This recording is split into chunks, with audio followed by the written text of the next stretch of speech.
रहिया गोरत भइल संझाबा से भरबा, शीतली बयरिया मारी शीतल झकोरबा। रहिया गोरत भइल संझाबा से भरबा, शीतली बयरिया मारी शीतल झकोरबा। दाया के तरस देखाई बाबा हमरे हालात पा, भेजले बानी हम लिख के नौता के लबा के पात पा।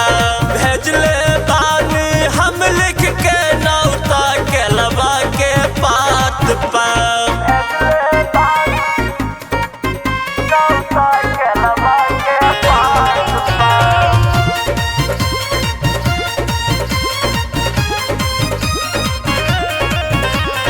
जबल न आइब रवा होई नया रतिया, पूरा न होई रमेश राज के बरतिया।